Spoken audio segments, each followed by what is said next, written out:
Howdy, y'all. Welcome to another Monday Morning Coach Show. I'm your host, Willie Snyder. Loving the old Broncos over here in the Mile High City. And I'm joined by my awesome coach, the King James Stallcup, who had a little bit of some Cowboys playing pretty good as of late over there against Carolina. So the Panthers getting pushed down my power rank again this week.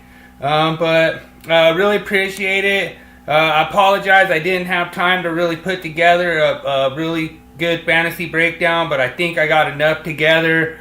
I did win in the fantasy playoffs. I'm projected to pretty much go undefeated this week, but we'll see after tonight. I don't know. They still got some guys going, and there's so many people that just went absolutely nuclear in fantasy. So like I said, I think you guys will enjoy this show. King James has some setup for the college side of it.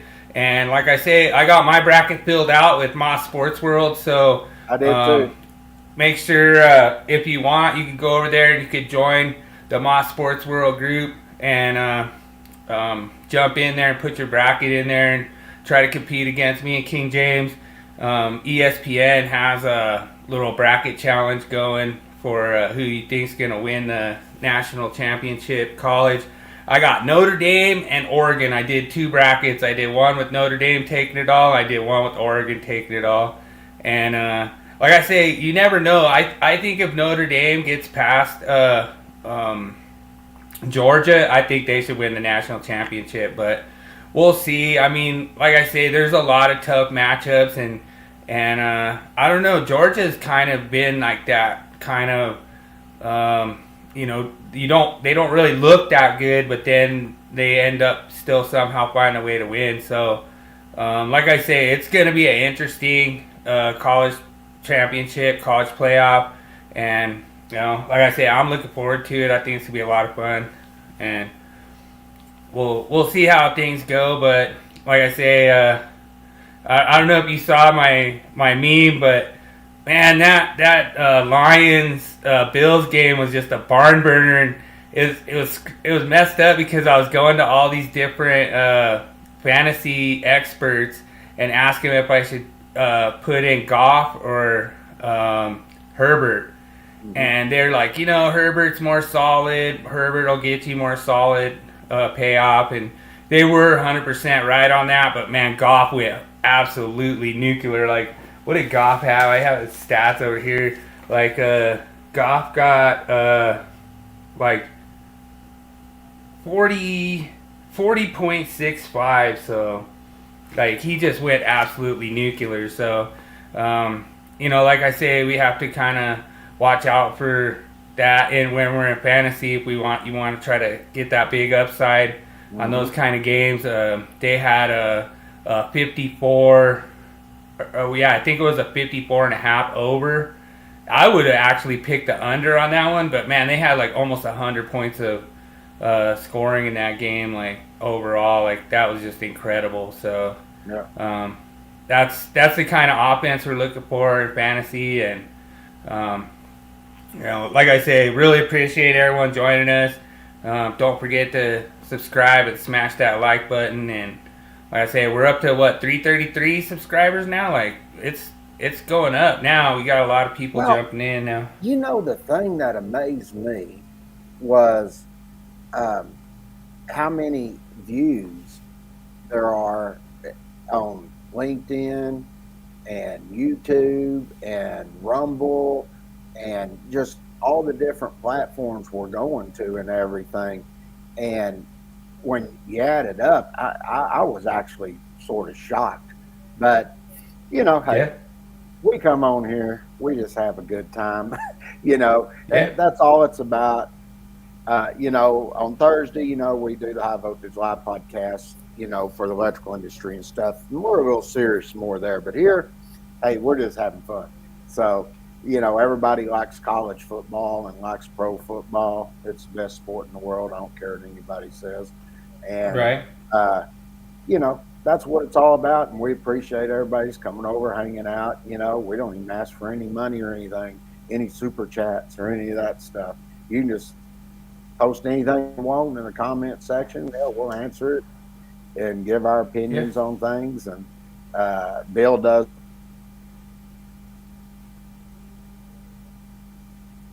He froze up. Dang, it went down for a second. I don't know what happened there. I will say this: we've had a big storm here today coming through the Dallas-Fort Worth area, and it wouldn't surprise me if something got. All I can say is there was water everywhere. So if I cut out, nothing I can do about it. But all right.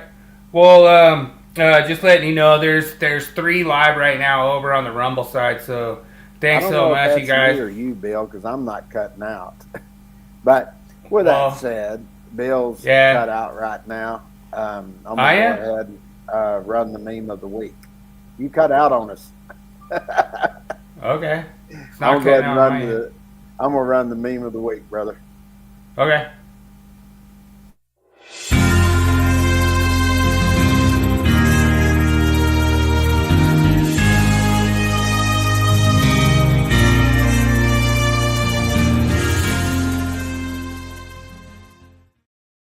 Yeah, that was so funny, and just so everyone knows, that's the trainer for the Apollo Creed, like right before he died, and they're trying to throw in the towel to save his life. But like I say, that was an awesome game. That was just so much offense, and it was really awesome to watch, and we had a good time.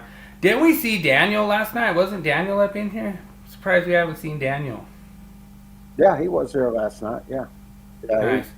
He was here checking everything out. And, some of y'all on here, we had special podcasts for people in the electrical industry, but it was mainly for all the people we had in one of our other groups. We got quite a few groups, but then we went over my new learning management system, and I've been getting messages all day, people just, man, ready for this, so I'm like, yeah, well, you ain't the only one. I've been working on it for 5 years. Yeah, and I knew we'd kind of have a down viewership tonight because we have 2 Monday night games. So, what I guess it's time for our Monday night pick'em. Who you taking this week? Let me see if I pull it up. Well, I've been winning every week. I don't think I've. No, you lost. You picked the Cowboys. Yeah. I lost one, Cowboys, but I had to do that. It's my home team. Yeah. That's just like my college football bracket, Moss. I've got the championship for the 3rd time this season. Texas and Georgia, and Texas gonna whoop their rear end this time. So I had Texas winning the national championship. All right, so we have Bears Vikings. I think it's pretty obvious. I'm gonna take the Vikings on that one. I'll take the Vikings. And then we got Falcons Raiders later. I'll take. That's kind of tough because I think I have Jacoby Myers going in that one. I don't know that I have any Falcons going in my fantasy tonight. Yeah. All right, you ready for college? We got. So who you taking on that one? Falcons Raiders. Falcons. Are you taking Falcons? Yeah. All right, I'll take Falcons. All right. Okay. Let's. I cannot take the Raiders when I'm wearing orange. Can't do it. I know you can. All right. College. Let's go.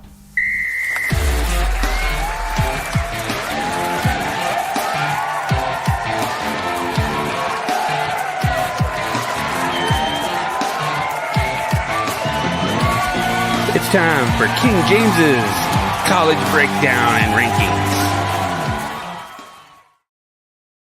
Well, I will say this week just totally sucked because there wasn't any good college games going on. Just Army, Navy, I didn't care about it. Right. So then we get into the playoffs, and next week I'll have full breakdown. My segment will be very long next week. Okay, and the games we got, I can tell you, I'm gonna be watching football Friday night. I'll be at the pool hall watching, and then I'll be what because Friday night we have at 7 o'clock. You got Indiana and Notre Dame, so I'm looking forward to watching that game. And then Saturday, that's what I'm doing all day Saturday. I'm watching all three of those games. And looking at this, this is just how I think it's going to go. I think Texas is going to beat Clemson. I think Penn State's going to beat SMU. And I think Notre Dame's going to beat Indiana. But the game I'm really looking forward to seeing more than any is Ohio State and Tennessee. Oh, yeah. And speaking of the devil, we were just talking about that. Look at who just showed up. Talking about the Ohio State game. There he is. Got his Jaws music going. He's creeping on that. He's a celebrity. That quiz. Yeah. I know. Gopher fan freaking loves Daniel, man. Oh, yeah. Yeah, I'm surprised he ain't on here complaining. He's on Facebook calling me every name in the book. But then you got Tennessee and Ohio State. And I'm just going to tell you, I actually had in my bracket, I picked Tennessee to beat Ohio State. Yeah, I can kind of see it. They've actually fell off as late, and But I think, and that's probably a good pick there, Daniel, because SMU's been playing some pretty good ball at the last part of the season, so that's probably a good one. That would be the pick, but I think Penn State has a pretty good defense. I think it's going to be a really close game. It could go either way. I think the two. I think Texas defense is going to overwhelm Clemson. I don't think Clemson has offensive line and stuff to stop the pass rush of Texas. I just think Texas is going to win. And I think Notre Dame is a more complete team than Indiana. I just do. Yeah. I've watched them play. Yeah. But the two games I was looking at, if I had to, my upset pick really is Tennessee over Ohio State. But I have no qualms picking SMU as an upset pick either. Yeah, I really think it's kind of a long shot. I just watching the way Penn State is played, they just bring that intensity, and it's really hard to cut through that intensity that they play with. I don't know. I actually picked a bracket where I just picked all the top seeds to advance and win. But like I say, it never ends up like that. But my bracket, the way I said it, I had Texas beating Clemson. I had Texas beating Arizona State. Okay, so that moved me into the semifinals with Texas. Then I picked Tennessee to beat Ohio State, and I picked Tennessee to beat Oregon. I have actually the two UTs playing each other in the semifinals. That was my bracket. And then I had Penn State beat SMU, and I had Penn State beat Boise. And then I had Notre Dame beat Indiana, and I had Georgia beat Notre Dame. And I had them in the semifinals. And then between those four teams, which was Texas, Tennessee, Penn State, and Oregon, Georgia, I had in the championship, I had Texas playing Georgia. Okay. That would be epic, though, and that'd be funny if they're playing for the national championship game. But that's a pretty good script. That's a pretty good script, actually. I don't know about man. Boise State's gonna be tough. Like that's one I had Boise State making it to the semifinals, beating Penn State. I think Penn State has a good enough defense to stop Boise. Because Boise, Yeah. where they're really good, is their running game, and I think they have the hosses up front to stop it, and the linebackers. Penn State has some really good linebackers, and just say Boise did beat Penn State, Georgia's front seven on defense, they'll shut down Boise. I do believe that. I think Georgia's toughest game is going to be Notre Dame. I could see that. I mean, and like I say, it's really hard to predict because nobody's ever seen this style playoff setup before, and you never know how some of these guys could get banged up real quick and just fall off, and that's the number one thing that's really hard. I mean, it happens in hockey, happens in football, happens in it even happens in fantasy, where you are predicted to be like the number one and just go crush everyone, and then one guy goes down and then you're done. You lose and you go home. So well, and that's a good thing you brought, because I thought about that when I was looking at this, because the games that are played this week, they're gonna, if you get to the championship, that'll be your fourth game, starting in December, and you're not playing some patsy team. These are all teams that are good. They got they are good. And you look at what Genty's done on Boise State. Like, he's like number one in almost every category across the board for running backs. Oh yeah, he's an awesome player, and but when I looked at that, there's one other thing I took into consideration.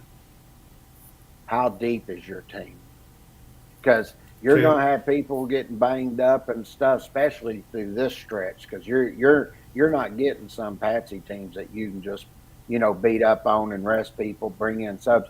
You've got to have really quality backups, and that's where I think Texas and Georgia are really, really strong in those areas. The other team that's really, really strong is Ohio State, and Tennessee's pretty strong too. Oregon, they don't have a great overall. Their frontline players are pretty freaking good, but they don't have a ton of experience in the back end. So that's where I am on that. That's why I was sort of looking at how many you have to play. Notre Dame, they play Indiana. That's going to be a fist fight. And if Notre Dame gets any players hurt, Georgia's quarterback's out, but they've got a lot of depth on that team. And if Notre Dame has any players hurt, that's going to hurt them against Georgia. And that's why I'm a little thing with Boise. If anybody on Boise gets hurt, Boise's done. And I feel the same about Oregon. If their quarterback got hurt, they're done. They get a receiver hurt, I feel they're done. Their offensive line ain't that good. Their defense is terrible.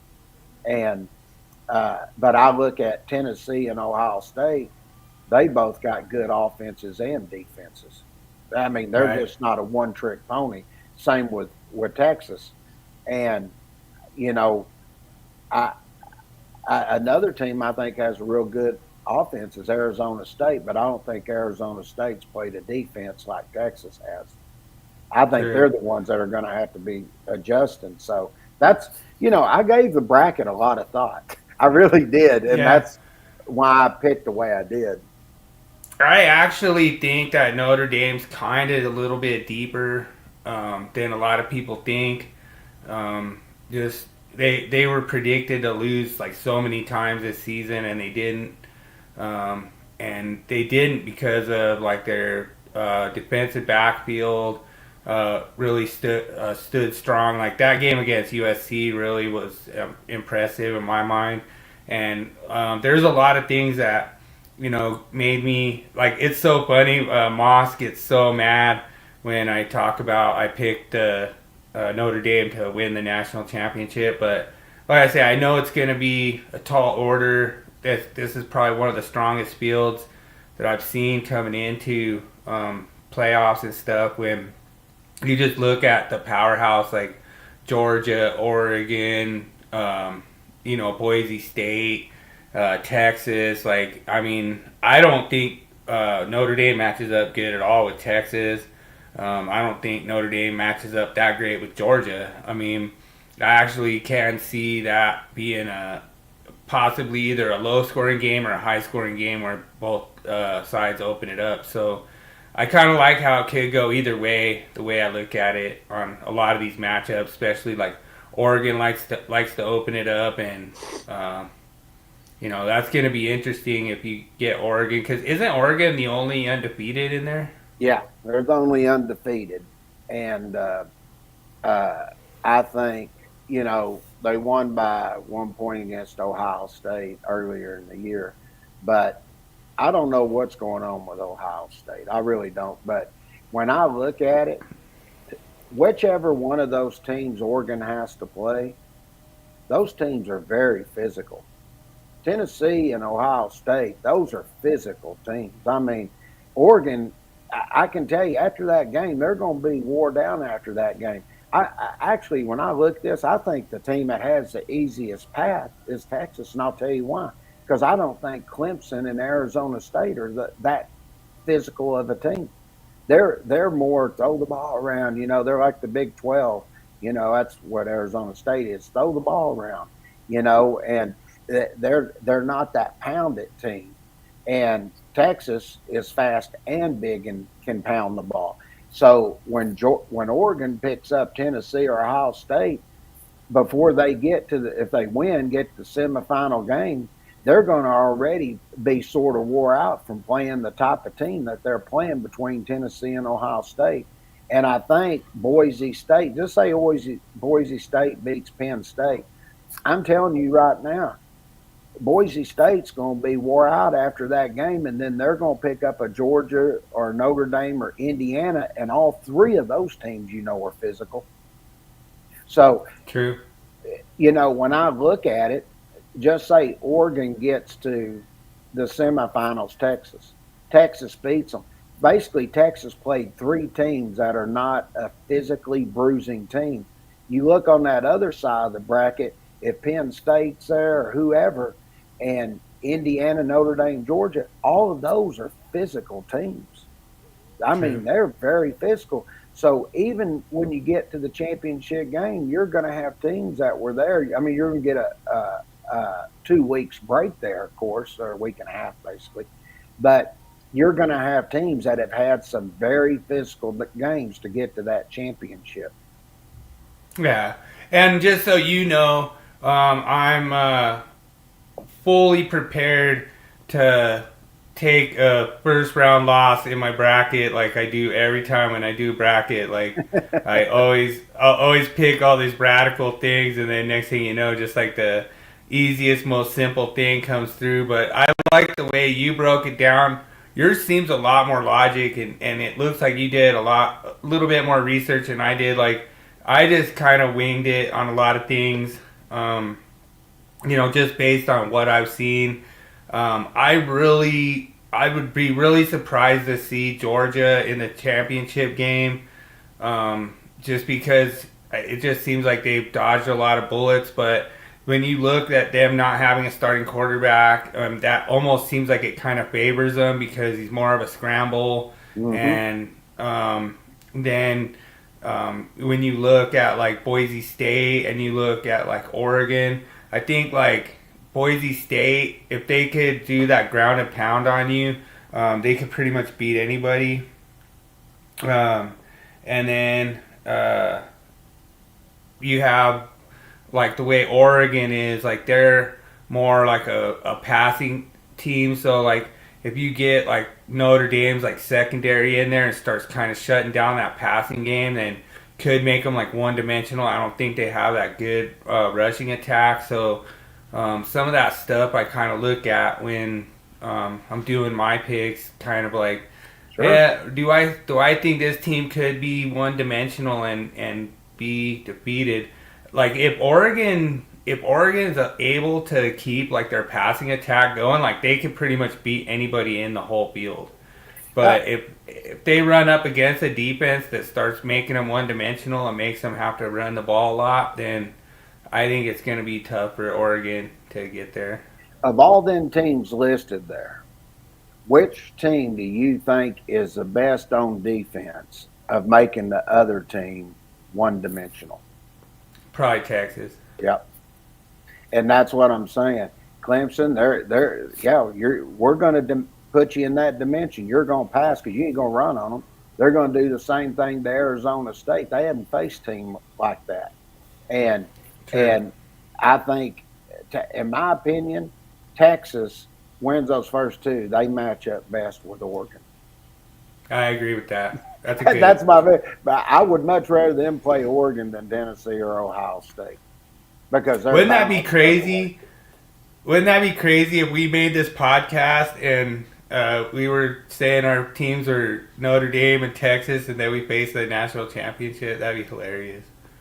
But there may be some serious smack talking on this podcast. Yeah, I agree. Yeah, I mean, what we wanted to do when we made the Monday Morning Coach was we wanted to make it to where we pick a college team and an NFL team, and then, we just kind of go with it. And, of course, everyone knows I'm Mile High Magic over here, Denver Broncos, and King James is Dallas Cowboys. So I always liked Notre Dame to start, and King James always liked Texas. But like I say, I was partial to Colorado, and it's really cool that they made it up to top 20 this season, and it's sad that they're not in the final dance. But like I say, that's my college team. So. Well, I'm going to take next week with this, and I'm going to have week 16 on the left and have all the teams listed here on this side on 16, and I'm just going to put championship series here, and I'm going to actually have strike these everybody here that loses this week and who didn't make it. That's in the top 25, so we can see the final as it's breaking down. So that's pretty much all I have to do for college. Because there wasn't really a lot, nothing was going on this weekend, but this next weekend, there's a lot going on, so I'll have a much bigger presentation I'll have to put together for next week. Show all the stats, go through everything. It's going to be a big one. There was some smaller bowl stuff going on, but it was mostly like minor teams. Freaking, looks like Moss is live right now for he's on Monday Night Football watch along. So awesome. You guys want to go hang out with Moss Sports World, jump on over there. But like I say, so then you have the game of the week, right? Or did you do a game? Oh yeah, I got your game of the week, and I even got your top teams set up from last week. You want to go through them, you can do that too. It's up to you. Okay. Yeah. Okay. I didn't know if you had a game of the week for college or not. I know that all your game of the weeks are for next week, right? Yep. All of them. It's all for the next 4 weeks. It's all the top teams playing. How many? So you have 4 game of the weeks next week? 4. Nice. So there'll be 4. Well, then there'll be 4 the next week, and then it'll drop down to 2, and then 1. So you got. All right. Well, let's run through the old Mile High Magic this week. All right.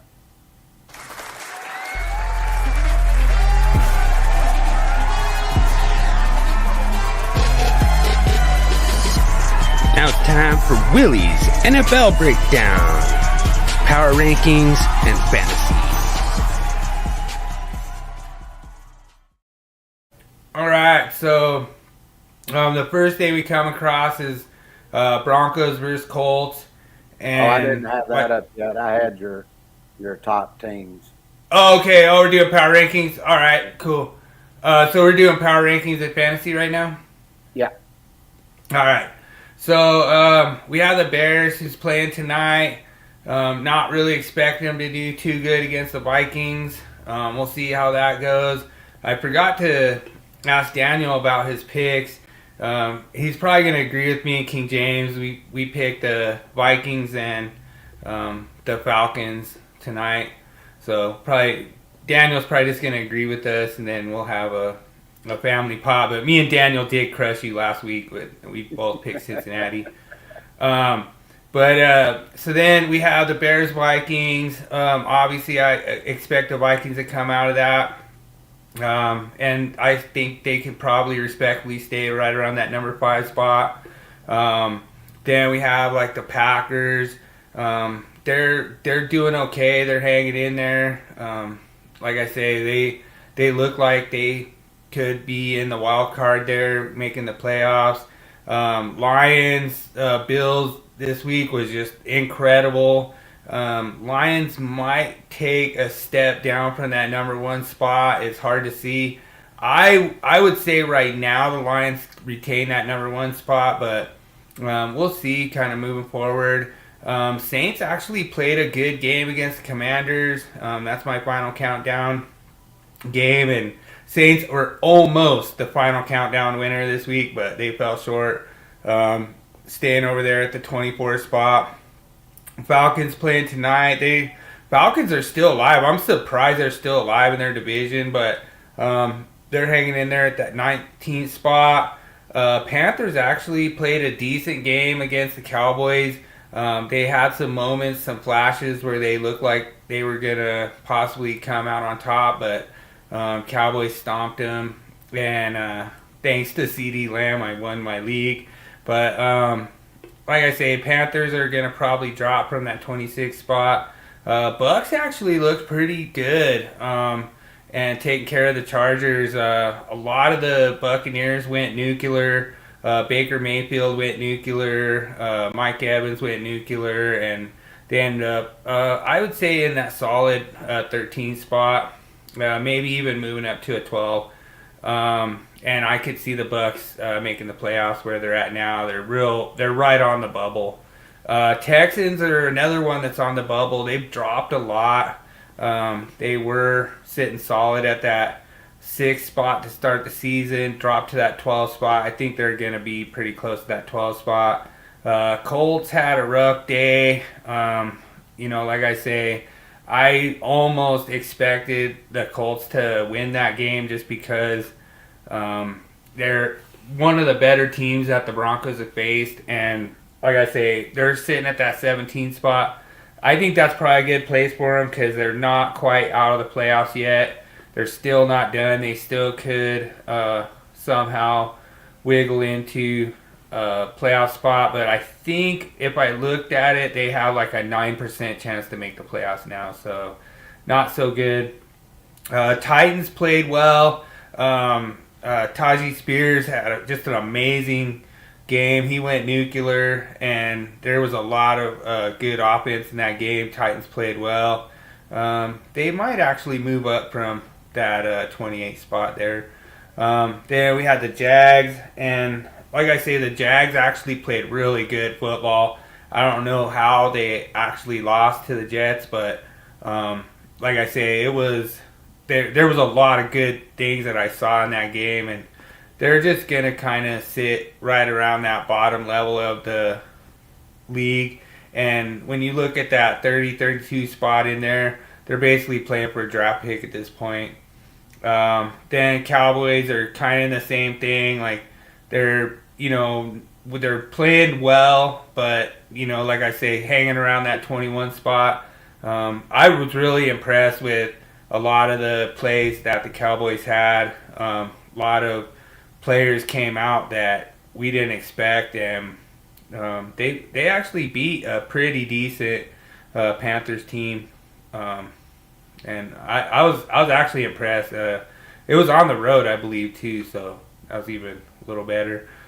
Eagles are just going to continue to dominate, and they always have different weapons. I thought the Eagles came out passing a lot more, and that was kind of interesting. They didn't run Saquon as much in the first half, and then they kind of went back to Saquon a little bit more in the second half, and I think they're pretty solid at that 3 spot. The Commanders, I was actually kind of a little bit disappointed with the Commanders. They did good offensively. They put up 20 points but I think they should have been able to put up a little bit more points. They're sitting at that 11th spot. That's pretty tough territory for the Commanders. Like I say, I expect them to drop a little bit if they fall out of that playoff contention. I think right now they're just like right on the bubble. They're real close to making the playoffs.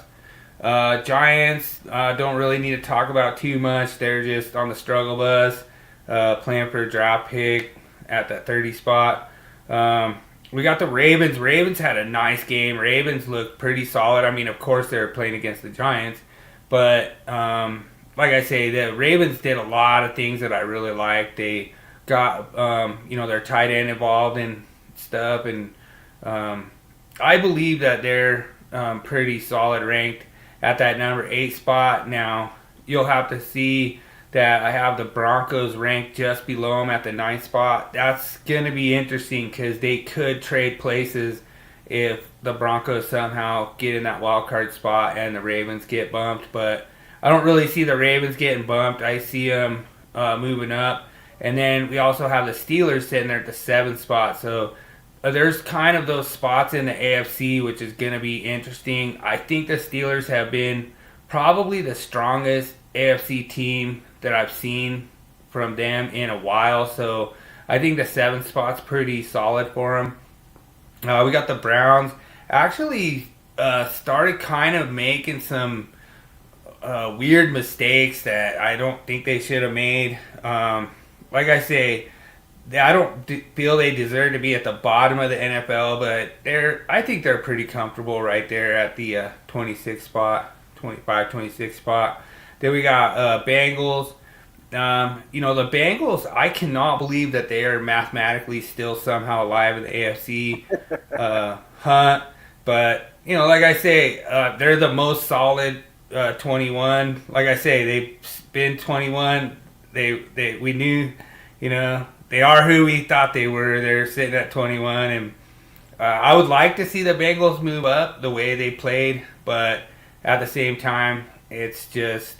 they're probably going to just stay at that 21 spot and not make the playoffs. But then we had the Rams. And the Rams-Niners was the most boringest game I've ever seen. I don't know if it was the rain. I don't know exactly what happened. But to get a whole bunch of offense and no touchdowns was really lame. I think the game ended like 12-6 or something like that.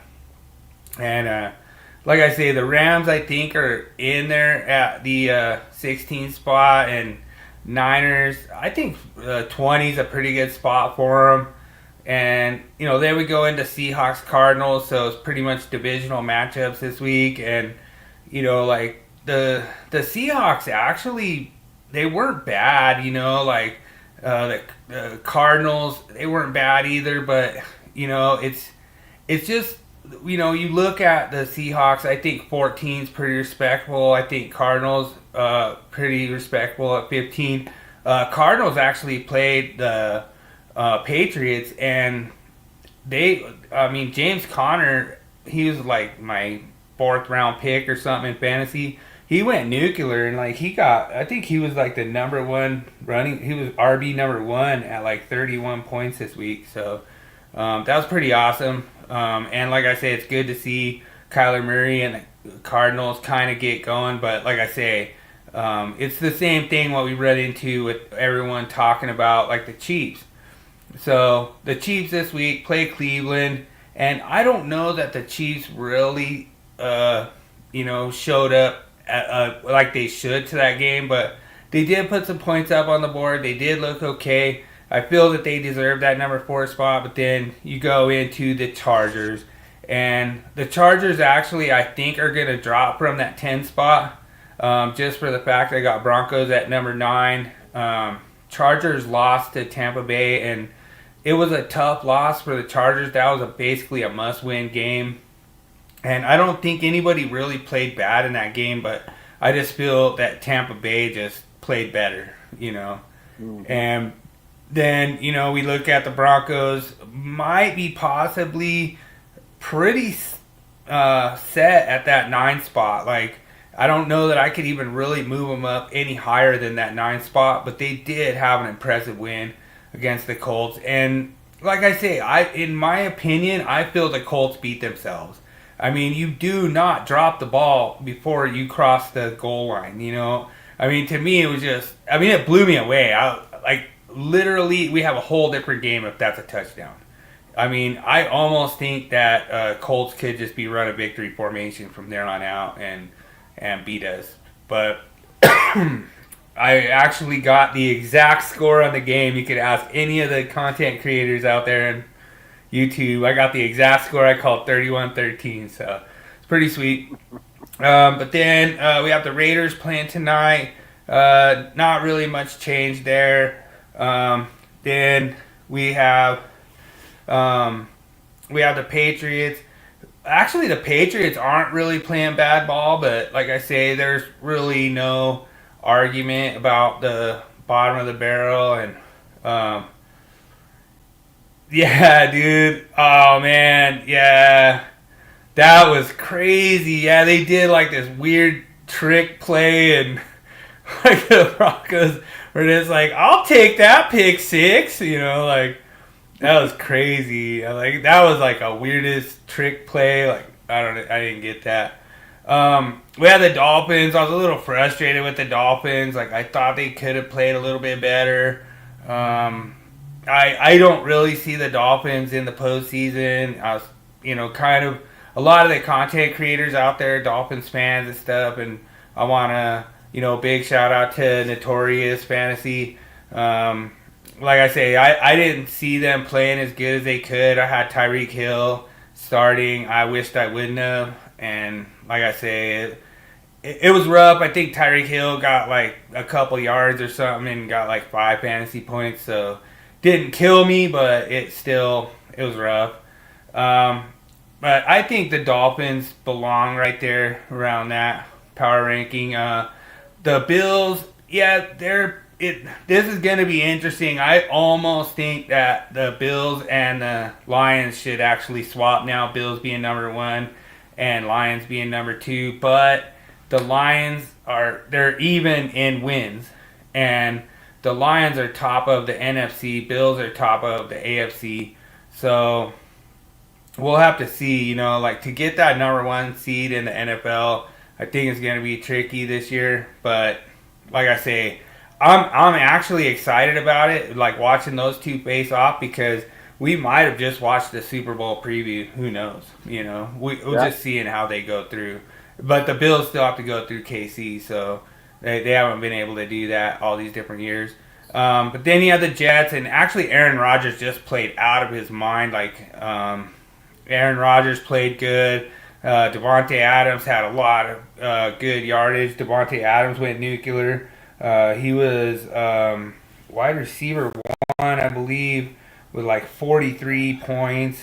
And then, when you look at the way that the Jets, like, I don't know what to do with like the Jets. Like, I mean, they're sitting at 27 spot, and they just beat the Jags, which are in like the low spot. So to me, it's when you have those kind of bottom dwellers, battling. You have, oh wow, the 27 spot beat the 32 spot. Isn't that what they're supposed to do? Yeah. So it's kind of one of those things. But like I say, that's kind of how I look at my power rankings this week. And like I say, I think that a lot of these, I'm gonna probably have to do the same thing like what you do, King James, and I'll just start just crossing them off. I'll just put a strike through them.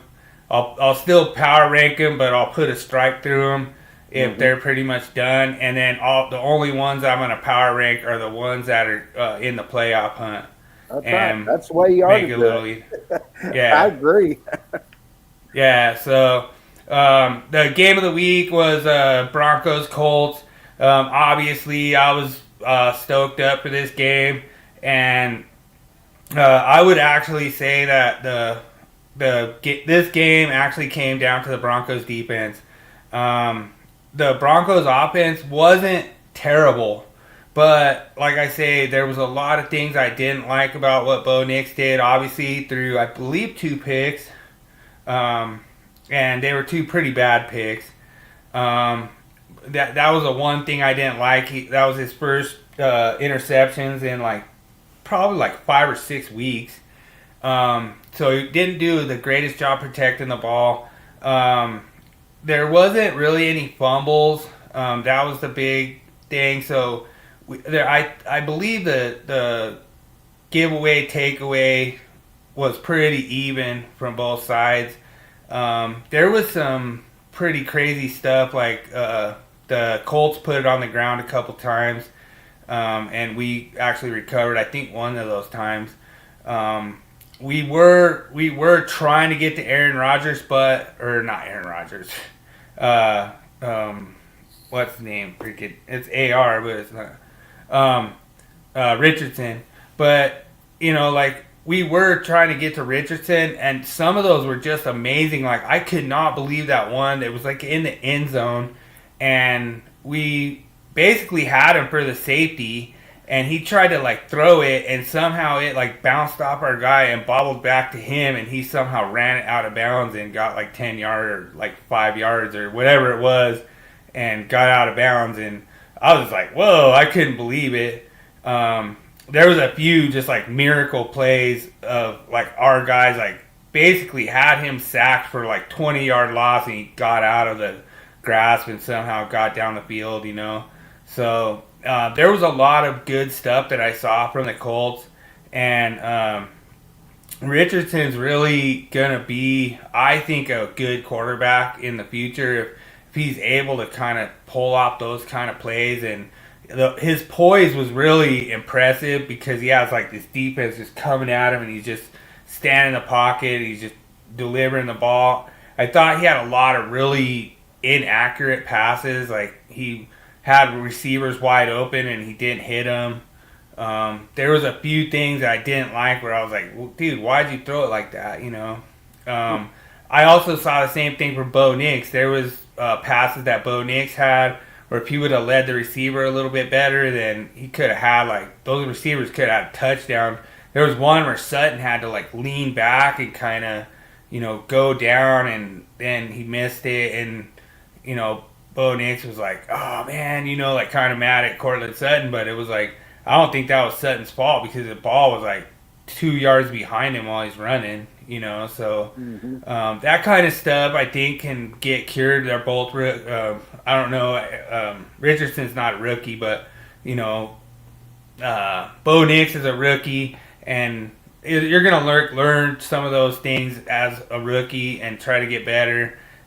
Richardson, I think this is his second year, so he's kind of doing some of those kind of same mistakes. But like I say, when you have a guy just in a walk-on touchdown to make the game 20 to, I think at that point it would have been 20-7 or 20-13. I don't remember exactly, but it would have made the game pretty much out of the Broncos' reach. I want to say it was 20-7.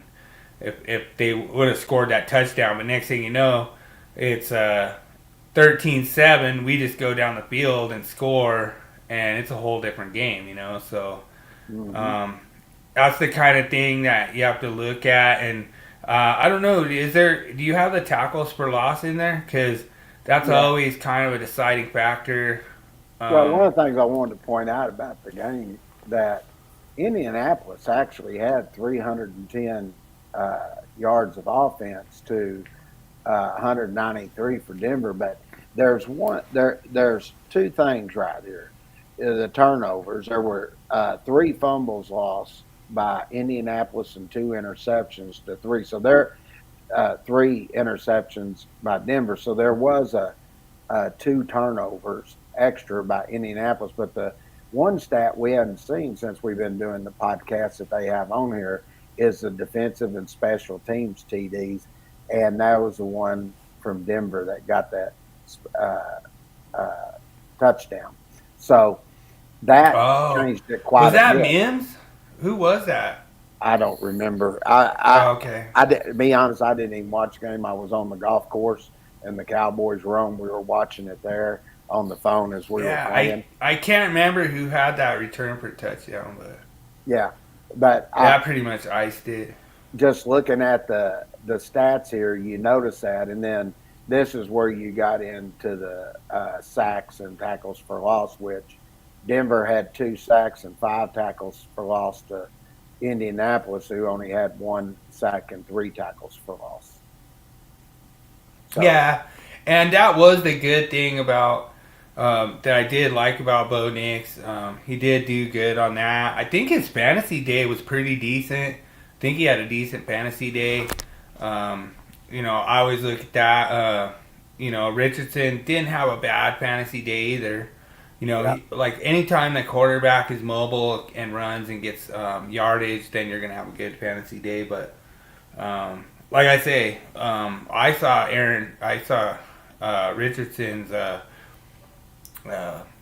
stats, and I thought he actually played a better game than what they gave him credit for. But like I say, you just can't hang that all on the quarterback. He did like the best he could, and you got guys that are not catching it, and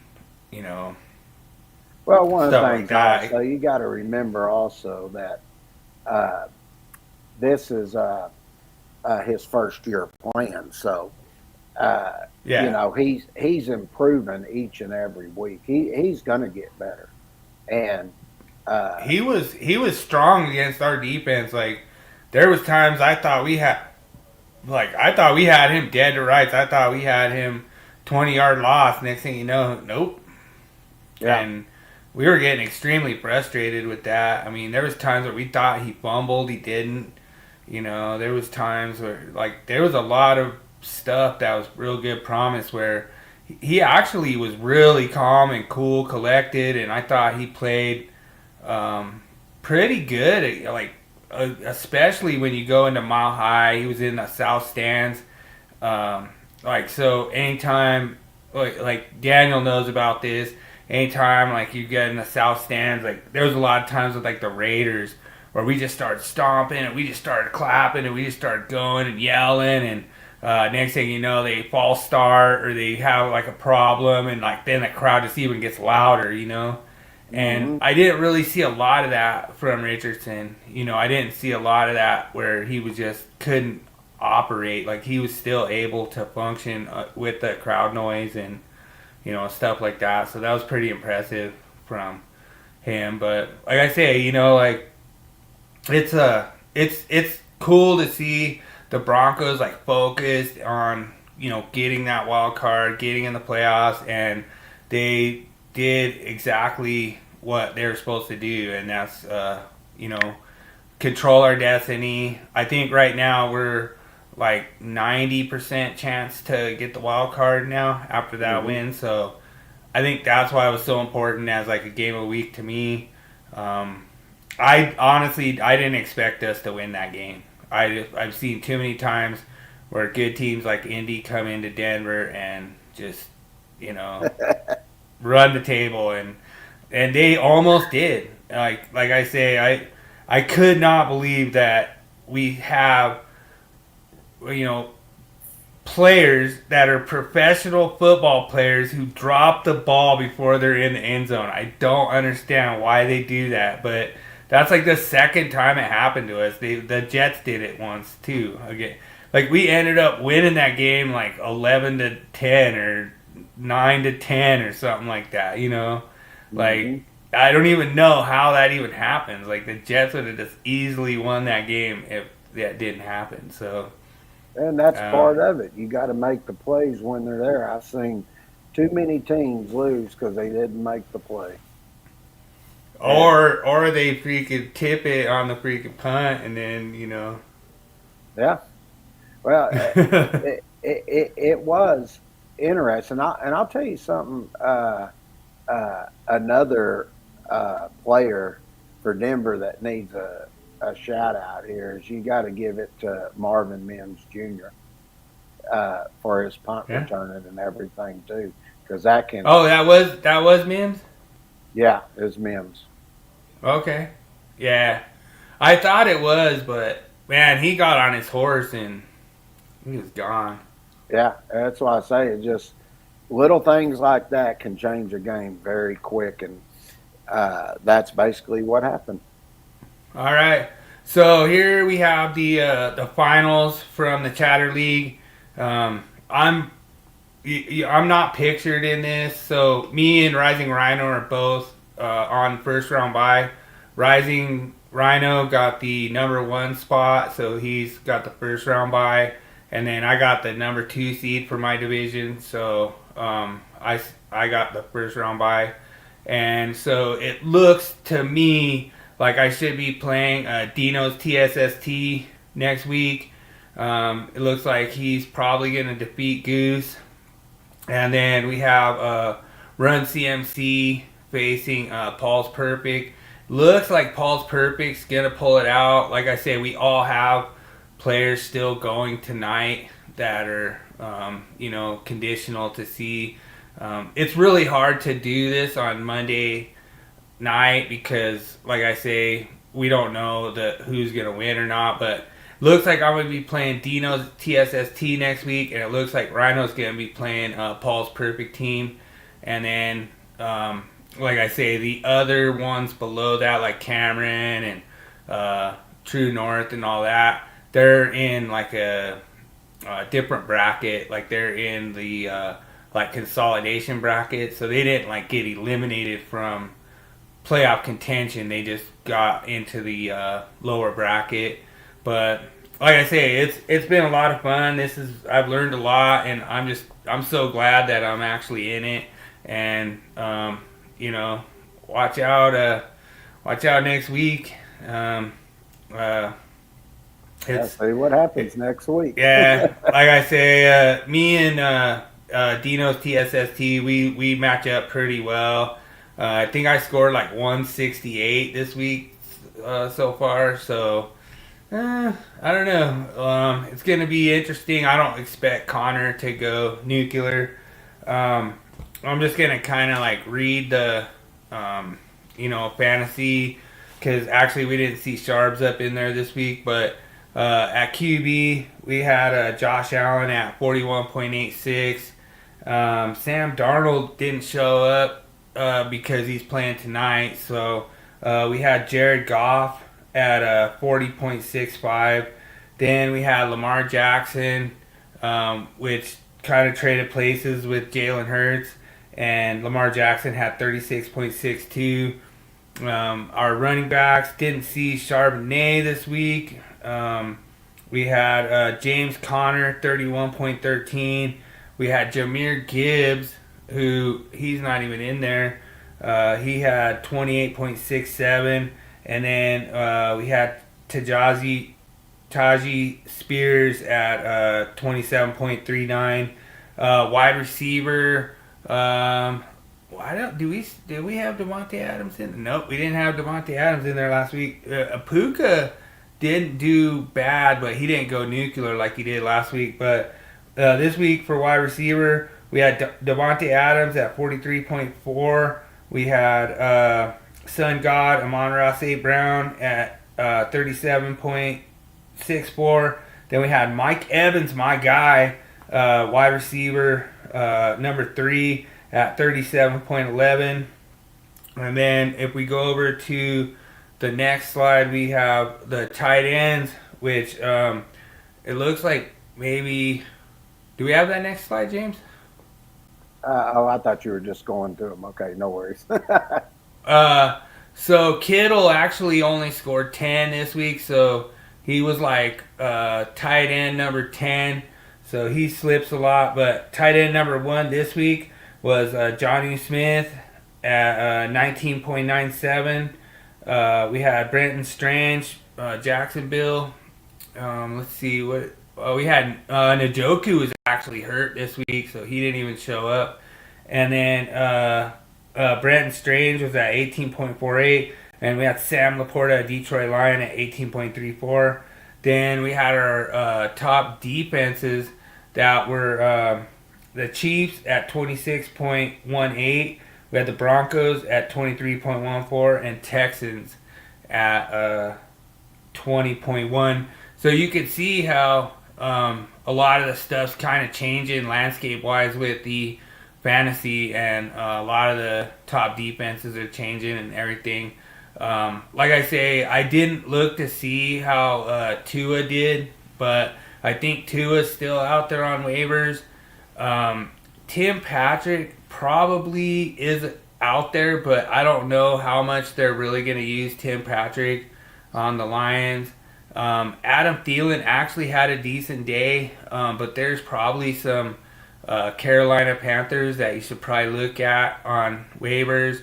And I think Ray McLeod actually had a decent day too. So some of those waiver wire ads, you're just going to have to look out there, see what your top rankings are, go over there for your waiver wire and see who's out there. And then all you have to do is just pick that player up. But the only problem is that you're going to have to drop a player. So, like, let's just say that I have Kyler Murray, who's one of my draft picks, and I have Baker Mayfield, and I don't have a quarterback. Well, if I go to pick up Tua, I'm going to either have to choose between dropping Kyler Murray or Baker Mayfield, and that's going to be a tough decision because both those quarterbacks are probably better than Tua. So you have to really choose wisely when you go on that waiver wire and decide who you're going to drop, who you're going to keep.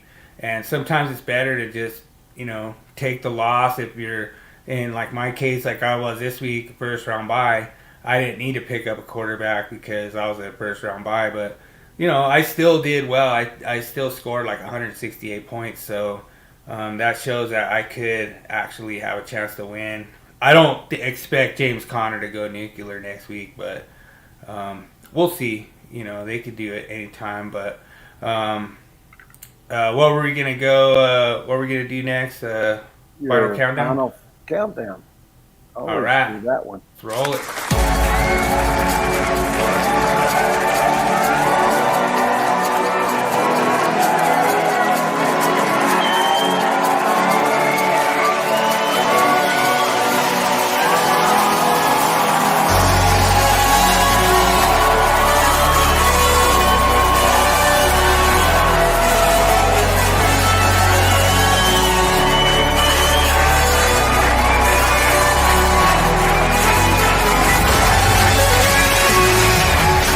Time for the final countdown of the week.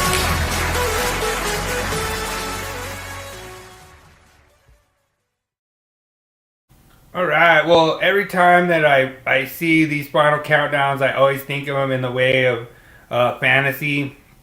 And, the thing that's crazy about this is that with probably about 2 minutes left, the Commanders were up. I believe it was 20-13. They were up, and so the Commanders go down the field, and they actually failed on two different attempts at third down conversion, fourth down conversion. I think they actually got it on fourth down one time, and then they failed on a third down conversion, and then they failed on fourth down conversion and turned the ball over to the Saints. Saints had 2 minutes left, which to me, with any quarterback, especially Patrick Mahomes, that's way too much time. New Orleans Saints drove down the field, actually looked pretty impressive. Had a few really nice catches where they got out of bounds, stopped the clock, got down there and punched in the end zone. I believe it was with about maybe 15 seconds left. They punched in the end zone, and then they went for two, and they didn't get it, and the Commanders hang on. To me, the Commanders, they win the final countdown this week, but at the same time, I don't know that I'd let a team just go down there, score a touchdown.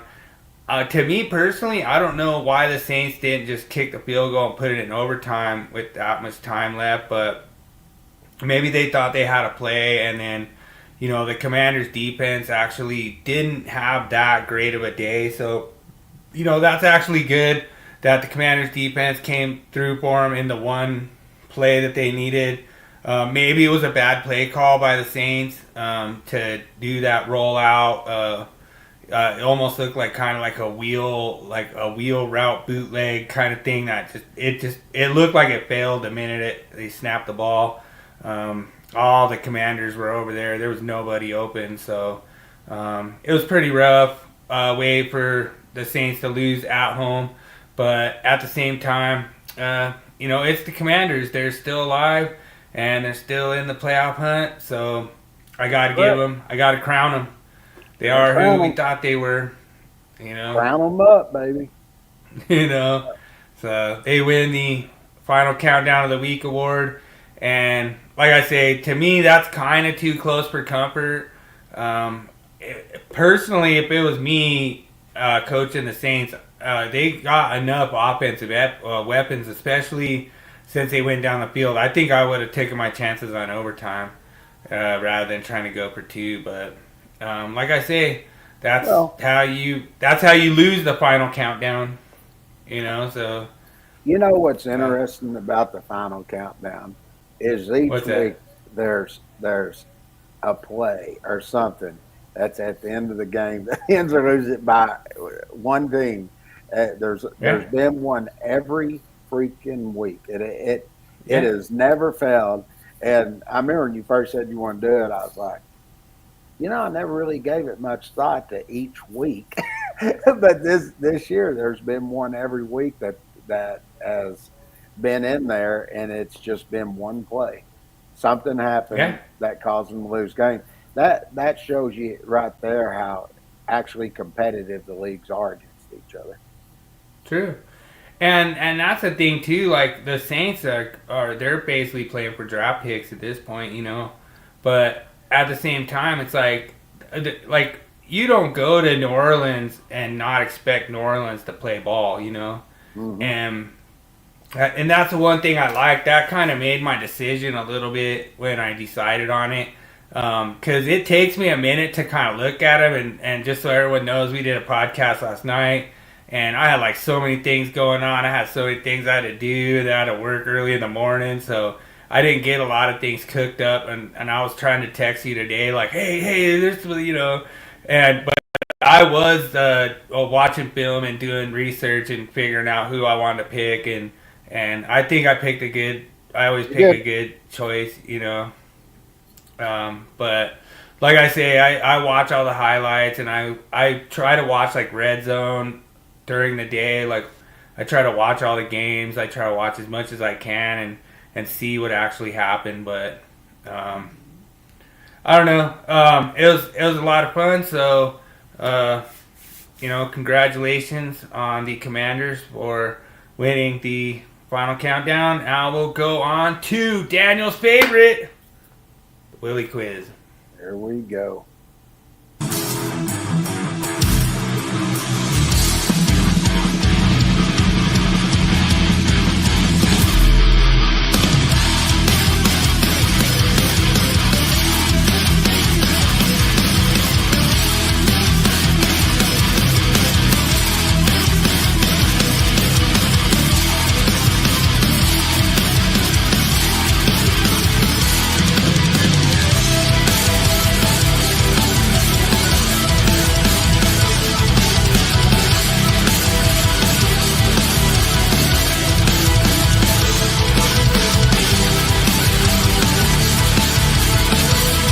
You are now entering the zone of the Willie Quiz.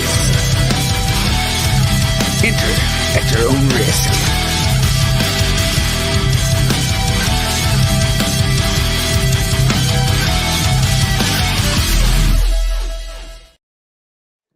Dude, I bet you when Daniel goes to sleep, he sees that red lightning in his head and uh-oh, another freaking Willie Quiz. All right. Which college football team holds the record for the highest all-time winning percentage in NCAA Division I history? Minimum of 100 games played. Is it A, Alabama? Is it B, Ohio State? Is it C, Notre Dame? Is it D, Michigan? Or is it E, USC? Good luck, everyone.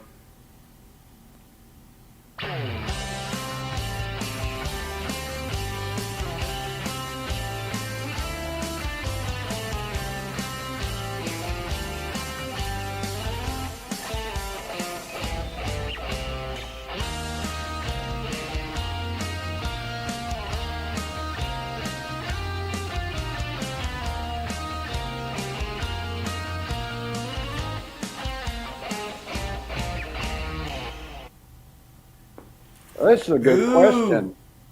Daniel's coming right off the top with the freaking Ohio State. That's who my first one was. I did elimination. I don't think it's Alabama or USC. I was actually between Ohio State and Notre Dame, but I think Daniel's right. I think Ohio State Buckeyes is it. Yeah, I'm gonna go with B. All right. Well, I'm really glad that you copied Daniel's answer because every time you copy Daniel's answer, you get it wrong. It was actually C, Notre Dame. So, oh man, I can't believe I got both of you guys this time. But yeah, it's actually Notre Dame is the most winningest from 100 game. Well, I was going one of them. That's what I said. I eliminated 3 and I went to 2. So, all right. Yeah. So you remember Lou Holtz, right? Mm-hmm. I remember winningest coach in NCAA history for a while there. All right. Question 2: which player holds the NCAA single season record for total touchdowns? Responsible for passing, rushing, and receiving combined. Is it A, Joe Burrow? Is it B, Kyler Murray? Is it C, Lamar Jackson? Or is it D, who is that? Colt Brennan. Colt Brennan? Yeah. Good luck, everyone.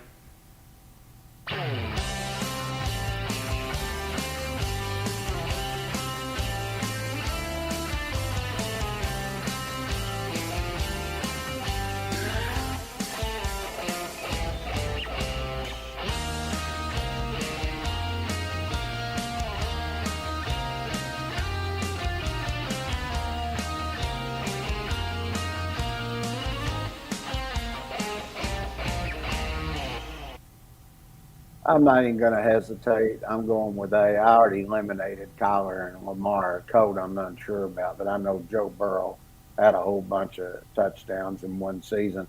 And for rushing, the one that had a bunch was Barry Sanders. Right. So I'm going with A, Joe Burrow. All right, well, it looks like you just copied Daniel's answer because you're correct. It is A, Joe Burrow. Yeah.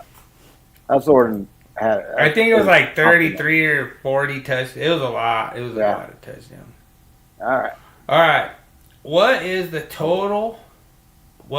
most overtimes ever played in a single college football playoff game? Or actually, it's football.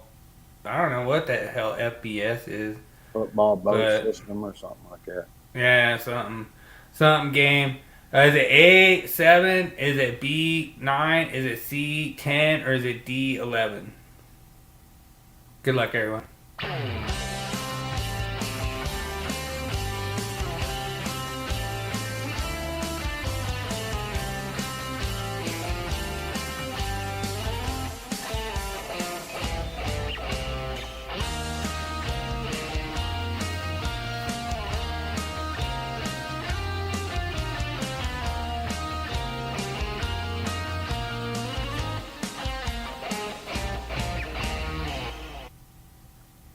Well, if I'm not mistaken on this, and I think it's 9. I know LSU and A&M went 7, which was, I think that was the longest one ever played, but not the most bowl times. I remember them talking about. So, if I'm not mistaken, I think they were talking about.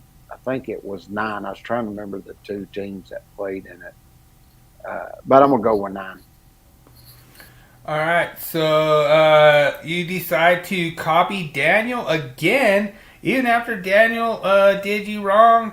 But unfortunately, you are correct. You chose the right choice in copying Daniel's answer. And yes, the answer is B, 9 overtimes.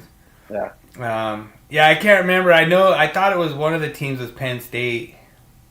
Yeah, I was pretty confident on that, but I think it was Penn State and Wisconsin, wasn't it? Something. Yeah, I Yeah. think so. But All right. uh, So, which college program has the record for the longest bowl gaming winning streak? Is it A, USC? Is it B, Florida State? Is it C, Wisconsin? Is it D, Alabama? Or is it E, Michigan? Good luck, everyone.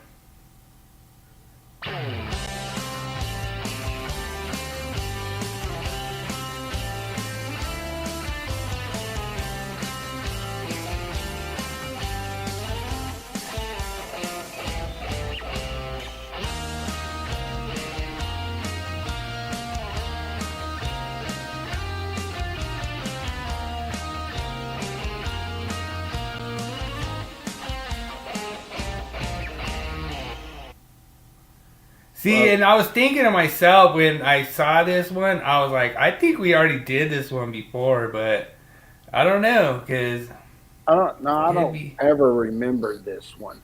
But I was because this is winning no matter what bowl game they were at, right? Every Yep, year in a row. Okay, yep. so Ooh, Daniel's taking Alabama. Bama. I Ooh. wasn't on Alabama or Michigan.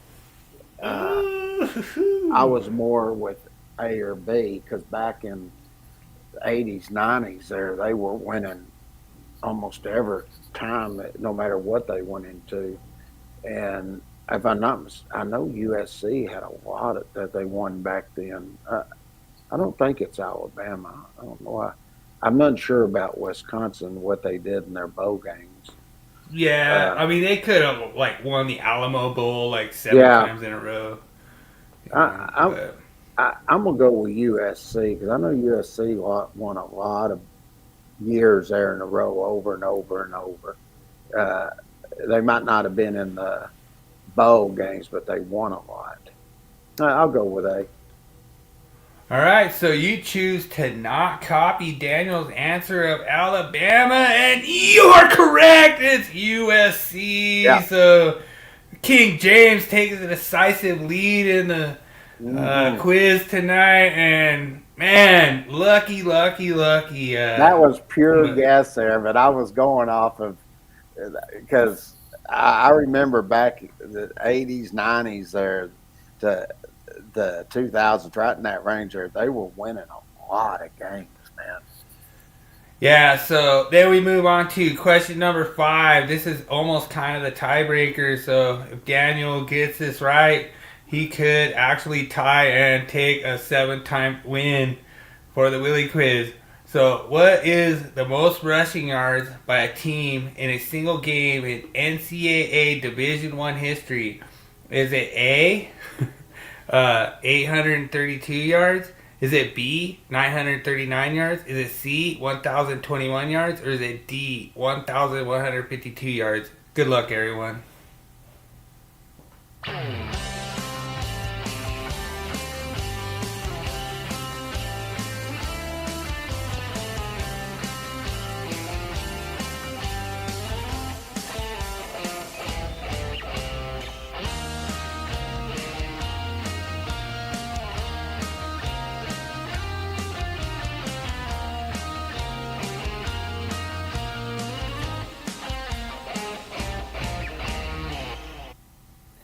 You know, that's I actually worked up to this one because I just wanted to make all the other ones like super easy, you know. well, you know, the interesting.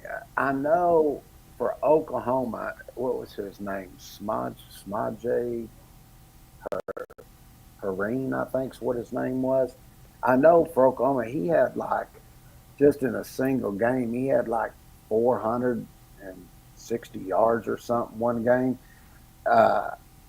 Uh, so that makes it real interesting because you're looking at the most yards. So if he got 400, that was considered.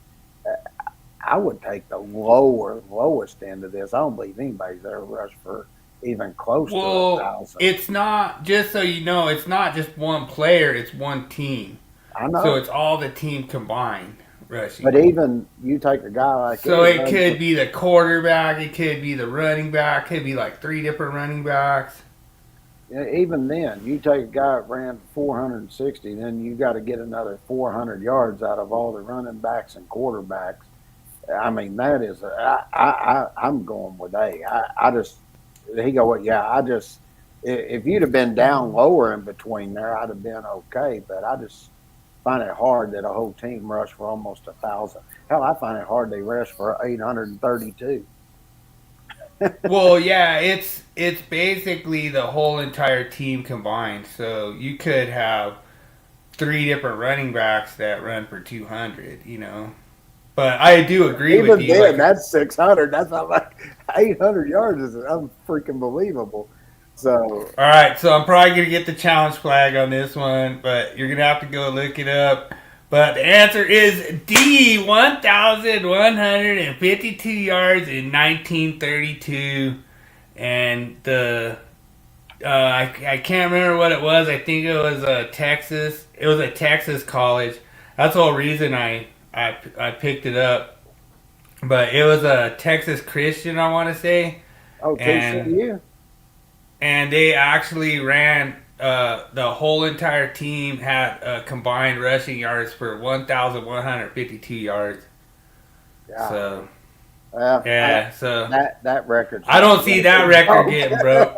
But I mean, that's a crazy. Like the other team must have just been horrible. They must have just been like sitting on the bench and just letting them run touchdowns or something. But, must have. That's unbelievable. I mean, what is that? 11 fields, 11 times across the field all the way, you know? I mean, hell, you look now, a team gets total offense 500-600 yards, you kicked ass.